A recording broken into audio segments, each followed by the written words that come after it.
I had always believed that trust was the foundation of love. That belief shattered the day I found out the truth. It started with something small, something that should have been insignificant, a scent, a delicate, unfamiliar perfume clinging to my wife's scarf. It wasn't mine. It wasn't hers either. New perfume. I asked casually, watching her reaction. She barely glanced up from her phone, fingers lazily scrolling through her screen. Oh yeah, a friend recommended it. A friend. The way she said it sent a strange ripple down my spine. There was something off about the way she avoided my gaze, something too dismissive about her response. But I wasn't the paranoid type. At least, I hadn't been. So, I let it go. At least I tried to until I saw the message. A single notification flashed on her lock screen as she stepped into the shower, a glimpse of something I was never supposed to see. I can't stop thinking about last night. My heart stopped. For a split second, I felt frozen in time, my mind racing to find a rational explanation. Maybe it was innocent. Maybe I was overthinking. But deep down, I knew the truth. My fingers twitched, itching to unlock her phone and confirm what I already feared. I didn't. Not yet.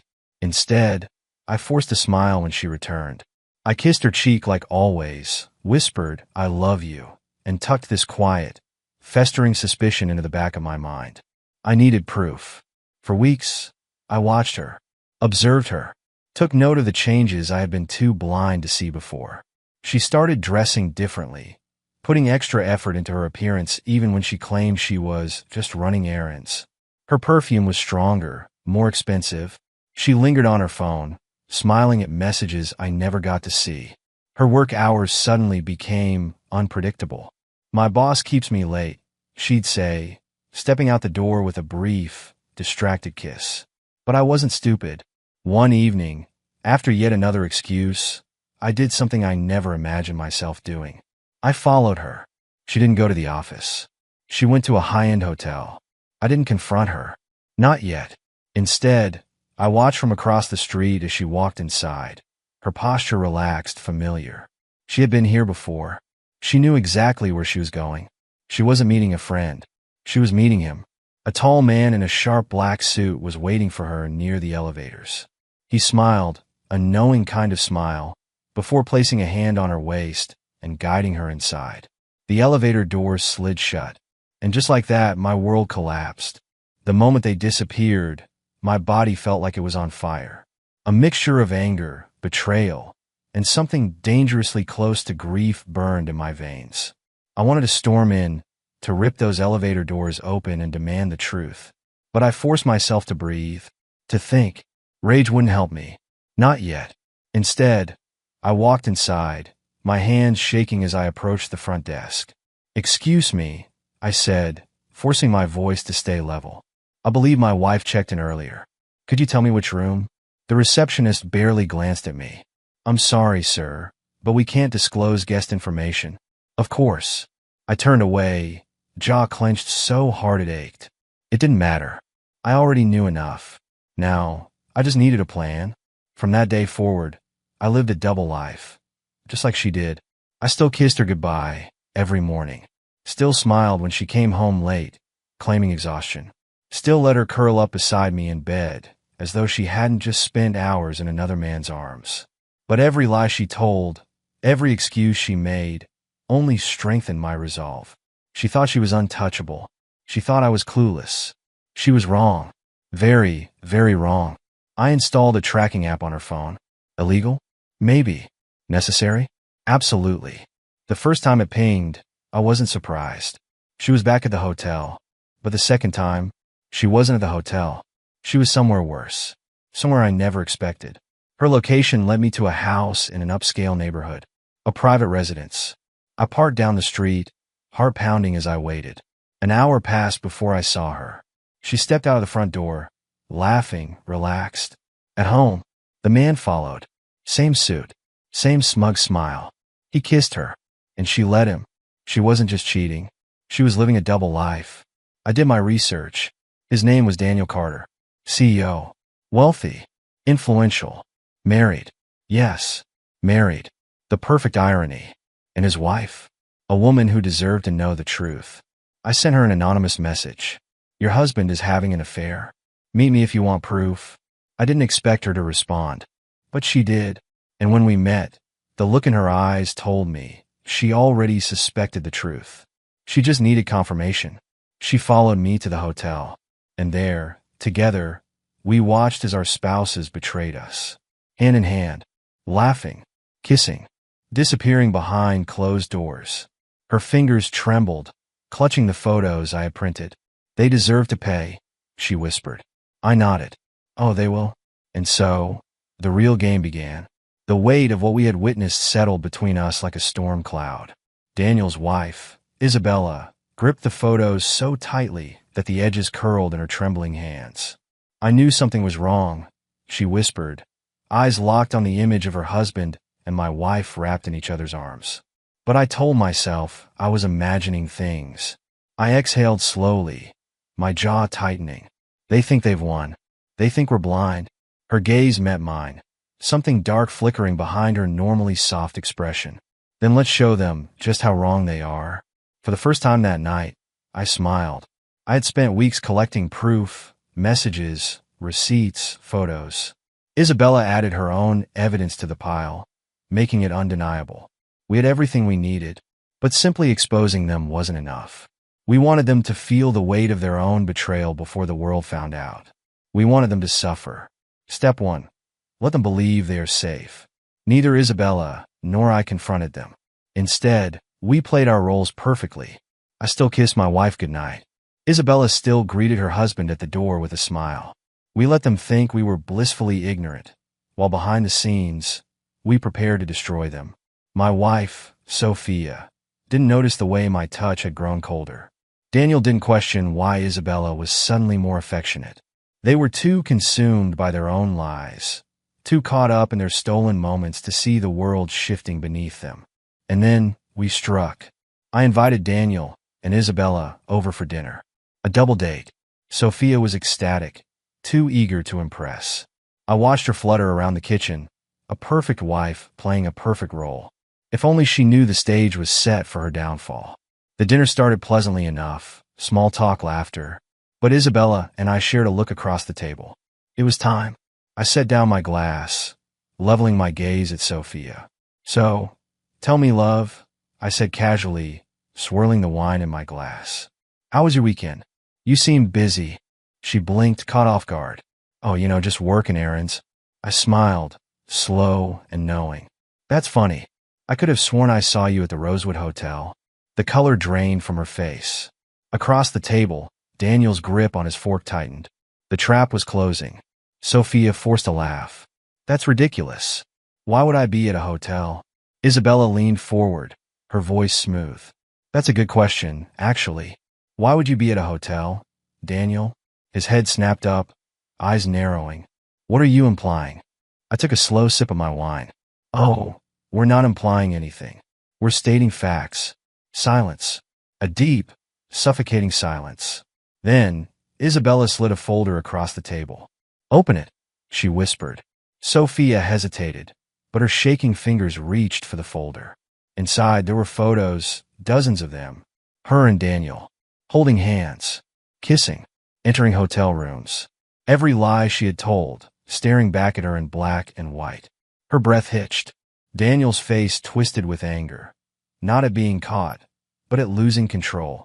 I leaned back, arms folded. You lied to us. For months. Sophia shook her head rapidly, her voice breaking. It's not what it looks like. Isabella laughed, cold and sharp. Oh, please, don't insult our intelligence. Sophia's lower lip trembled. She wasn't used to losing. But tonight, she had lost everything. Daniel was the first to snap. You think you're clever? Huh? He spat at me, digging through our business like some obsessed freak. I met his rage with eerie calm. Oh, I'm not obsessed. I'm just thorough. Sophia turned to me, her voice desperate. I never meant to hurt you. It was a mistake. I laughed, low and bitter. A mistake? A single drunken night is a mistake. But months of deception? That's a choice. Her lips parted, but no excuse came. She knew there was nothing left to say. I slid another envelope across the table. What's this? Sophia whispered. Divorce papers, I said simply. Her breath caught. You don't mean that. My voice was ice. I do. Isabella threw her own set of documents toward Daniel. We're done, she said smoothly, standing up. Daniel's nostrils flared. You won't walk away from me that easily. She smirked. Watch me. And just like that, the empire of lies they had built collapsed. Sophia begged. She cried. She pleaded. She swore she still loved me. But her love had meant nothing when she was in another man's arms. You don't get to ask for forgiveness, I told her. Not after what you did. And with that, I left her behind. Daniel's empire was the next to fall. Isabella was ruthless. She exposed everything. His affair, his financial corruption, his secrets. The media had a field day. And Sophia? She lost everything. Her reputation, her stability, and me. I built a new life. Isabella and I remained close, bound by the scars of betrayal. And Sophia? She saw me, months later, happy and successful. She reached out, a desperate attempt to fix what was broken. I didn't reply. I didn't need revenge. Watching her drown in the consequences of her own actions was enough. And that was my closure. The dust had barely settled, but for Sophia and Daniel, the nightmare was just beginning. For weeks, their betrayal became the talk of our city. Isabella's calculated exposure of Daniel's dirty secrets sent shockwaves through his business. Investors pulled out. Partners distanced themselves. The empire he had built on lies and deception crumbled beneath him, faster than he could stop it. Sophia? She lost more than just a marriage. Her friends turned on her the second her perfect image shattered. The same women who used to envy her, who laughed at her jokes, who admired her lifestyle, now whispered behind her back. Homewrecker, liar, desperate. She tried reaching out. To me, to Isabella, even to mutual friends. But no one answered. She was alone. One evening I got a text. Sophia, please meet me. Just once. I need to talk. I stared at the message for a long time before deleting it. She didn't deserve closure.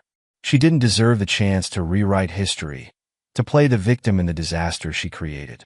She had made her bed. Now, she could lie in it. While Sophia suffered socially, Daniel suffered financially. With his career in freefall, he became desperate. He tried to shift blame, painting Isabella as a scorned woman, claiming she was trying to destroy him out of spite. No one bought it. His face became a headline for all the wrong reasons. Daniel Carter, CEO caught in scandalous affair. Daniel Carter, betrayal leads to financial ruin. His business was unsalvageable. And Isabella? She thrived. While Daniel spiraled, Isabella's reputation soared. She wasn't just the wife who had been cheated on. She was the woman who took down a powerful man. Companies wanted to work with her. Influential figures applauded her strength. She rebuilt her life from the ground up, and she did it with grace. And me? I was right there beside her, watching her reclaim her world. Months passed. I had moved forward, found peace. And then she showed up. Sophia. I spotted her sitting alone in a cafe one morning, her hands wrapped around a cup of coffee, staring blankly at the table. She looked different. The polished, confident woman I once knew had been replaced by someone hollow, someone lost. Our eyes met. She hesitated. Then, cautiously, she stood and approached me. Can we talk? She asked quietly. I could have walked away, ignored her, but I was no longer the man she had destroyed. I nodded. 5 minutes. She sat across from me, visibly nervous. I know I don't deserve forgiveness, she began, her voice unsteady. I know I ruined everything. I didn't interrupt. She sighed, running a hand through her hair. I was stupid, selfish. I thought I could have it all. I raised an eyebrow. And how did that work out for you? Her lips pressed into a thin line. I lost you. That's what hurts the most. I leaned back, studying her. Is that what this is? Regret? Or do you just miss the comfort of what we had? She swallowed. I miss you. I shook my head. No, you miss the version of me that loved you. That man is gone. Her eyes welled with tears. Do you hate me? I exhaled. No. Hating you would mean I still care. She flinched. It was the truth. Sophia reached across the table, a desperate move. Can we start over? I let the silence stretch between us before giving her the only answer that mattered. No. Tears spilled down her cheeks, but I felt nothing. I have to go, I said, standing. She didn't try to stop me. As I walked away, I realized something. I was free. For the first time in years, my life was my own. No more lies. No more betrayals. No more waiting for someone who never deserved me in the first place. I had my career, my independence, and surprisingly, I had Isabella. We had become something, not lovers, not yet, but something deeper than friendship, something real. The last I heard of Daniel, he had fled the city, broke, humiliated. No one wanted to be associated with him, not in business, not in society. Sophia? She tried to rebuild, but no one forgot. No one forgave. And me? I was exactly where I wanted to be. Months later, I found myself sitting in a quiet restaurant across from Isabella.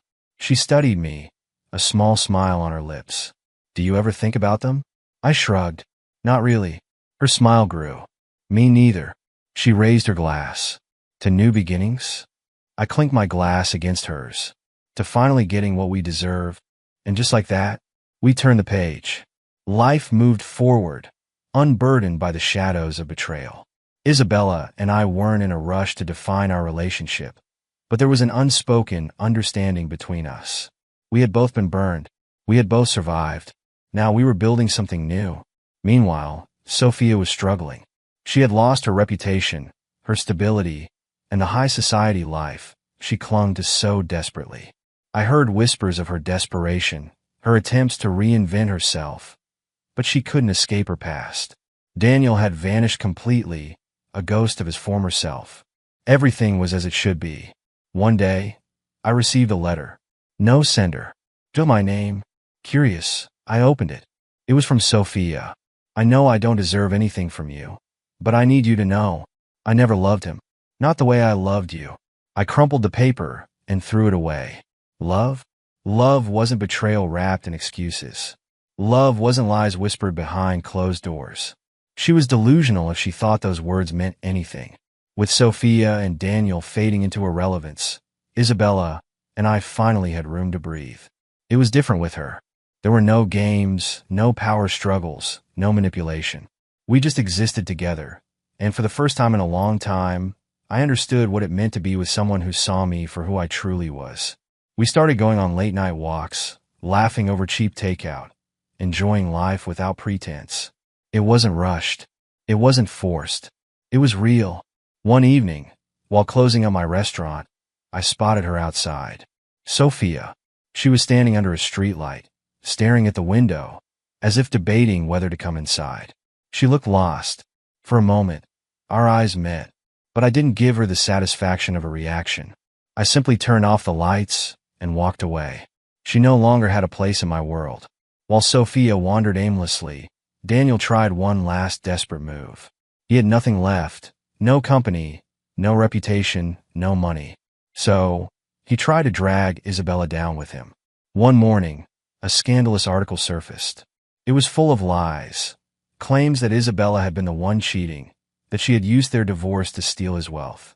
But no one believed him. His credibility was ruined. Instead of bringing Isabella down, the world turned on him even harder. And this time, he had no way to recover. Sophia's presence in my life finally ended on a cold winter night. I was sitting in my favorite bar when she walked in. She sat next to me, silent for a long time before finally speaking. "Do you ever think about us?" she asked softly. I took a slow sip of my drink before answering. "Not the way you want me to." She exhaled shakily. "I made a mistake." "No," I corrected. "You made a choice." Tears welled in her eyes, but they no longer affected me. I stood, tossing some cash on the counter. "Goodbye, Sophia." And just like that, I left her behind for the last time. The more distance I put between myself and the past, the lighter I felt. The anger, the pain, the betrayal, it no longer defined me. Sophia was just a lesson I had to learn the hard way. And now, I was ready for something better, something real. Isabella and I had never rushed anything. But one night, while we sat on the rooftop of her apartment, looking out over the city, she turned to me with a soft smile. "Are we still pretending this isn't something more?" she asked. I chuckled. I don't think we ever were. She laced her fingers with mine. For the first time in a long time, I felt whole. Sophia had lost everything, but she still tried to hold on. She bounced between jobs, desperately trying to reclaim the life she had once had. But her past followed her everywhere. The whispers never stopped. She couldn't escape what she had done. And eventually, she gave up trying. She left the city. And with that, she became nothing more than a distant memory. Daniel, once a powerful man, disappeared from the public eye completely. There were rumors he had fled the country. Others said he had ended up in prison for fraud. I didn't care enough to find out. He was irrelevant now. One day, while working in the kitchen of my restaurant, I caught Isabella watching me. "What?" I asked, amused. She shrugged. "I just love watching you do what you love." I smirked. "Then you're going to love this next part." I slid a small, velvet box across the counter. Her eyes widened. "Is this?" I nodded. "Yeah." Tears welled in her eyes, but this time, they were happy tears. And when she whispered yes, I knew that I had finally found the love I was meant to have. It was simple, intimate, no extravagant displays, no forced smiles, no fake friends, just real love, the kind that grows from the ashes of betrayal and blossoms into something unshakable. Isabella and I didn't have a perfect love story. We had both been broken. We had both been betrayed. But together, we had rebuilt something stronger than either of us ever had before. Years later, I heard whispers of Sophia. She had tried to start over in another city. But the past has a way of catching up with you. The last thing I heard? She was alone, just as she had left me. I stood on the balcony of my home, looking over the horizon, a glass of wine in my hand. Isabella walked up behind me, wrapping her arms around my waist. "You seem deep in thought," she murmured. I smiled, just thinking about how far we've come. She rested her head against my back. "No regrets?" I turned to face her, pressing a soft kiss to her forehead. "None." Sophia and Daniel thought they were untouchable. They thought their betrayal would be forgotten. They thought they could move on without consequences. They were wrong. The past had swallowed them whole. And we had risen above it. Because in the end, the best revenge isn't destroying your enemies. It's living a life they can never touch. And I was finally, truly free.